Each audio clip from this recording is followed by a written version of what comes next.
Hi, I'm City Manager Ed Zerker, and welcome to another edition of Doing What Matters, the show where we talk to Phoenix employees about the important work we're doing to serve the community. October is Domestic Violence Awareness Month, and you're probably going to see a lot of purple in Phoenix. In fact, you'll see a couple of us today wearing exactly the same purple tie. I'm here with Jeff Jameson, Deputy Human Services Director, who's joining us today to talk about what's going on with Paint Phoenix Purple, or Domestic Violence Awareness Month. Thanks for joining me. Thank you for inviting me. So the whole issue around domestic violence awareness is, of course, domestic violence. What is it that makes that such an important issue for us to work on? Well, as you know, domestic violence is one of the leading police calls we receive, in fact, number one in the police call to receive. And it's a dangerous call for both the police officers and the victims. It's life-changing for victims. It's something that just shouldn't be tolerated within our society. Of course, that's right. So it's about keeping our community safe and keeping our first responders safe. And as a result, the City of Phoenix and many other partners have gotten together to do a lot of work on domestic violence awareness. And the month of October is making people aware of that. So what are some of the things that we're doing for domestic violence awareness? Yeah, this is the third year for our Paint Phoenix Purple campaign, and we're very excited with the progress we've made with this awareness campaign, and we've got big plans for this year as well. Behind us is some artwork that some students did. That's the kickoff of that event, and this will be displayed in our atrium during this first week, and then displayed throughout the community all month. And so working with teenagers has been a really important effort of the domestic violence awareness, trying to start as young as possible in awareness. What kind of things are important there with teenagers?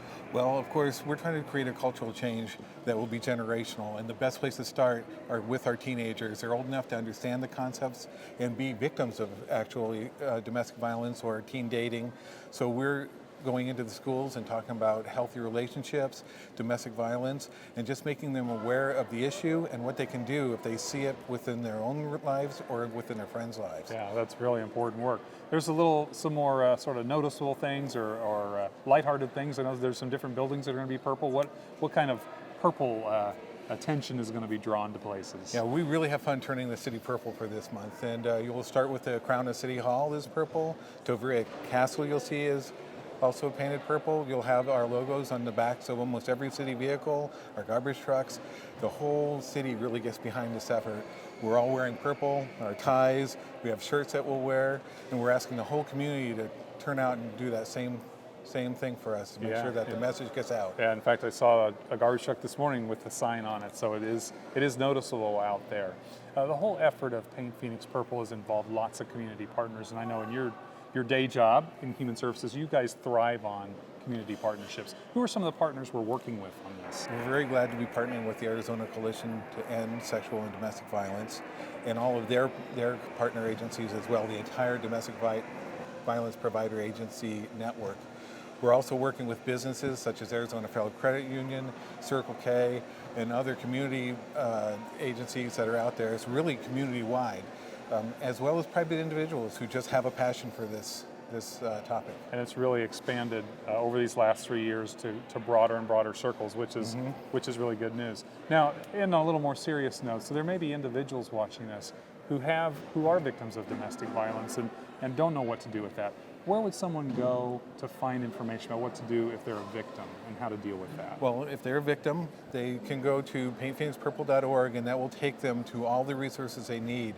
One of the things that we're very proud of out of this effort in the last 3 years is we've created a one-stop shop to enter into this network. It's a centralized intake system. So if you touch anybody within that network, they'll get you to the resources you need and get you into the path of safety and return to wholeness. All right. Well, Jeff, thanks for sharing with us some really important work and a little bit of fun in the month of October as people are wearing purple to remind each other about awareness of this domestic violence issue. We appreciate this opportunity. Thanks. Thanks so much. Thank you. Again, if you'd like to learn more about ways to respond or participate in Paint Phoenix Purple, or if you'd like information if you're a victim of domestic violence, go to the website on our screen.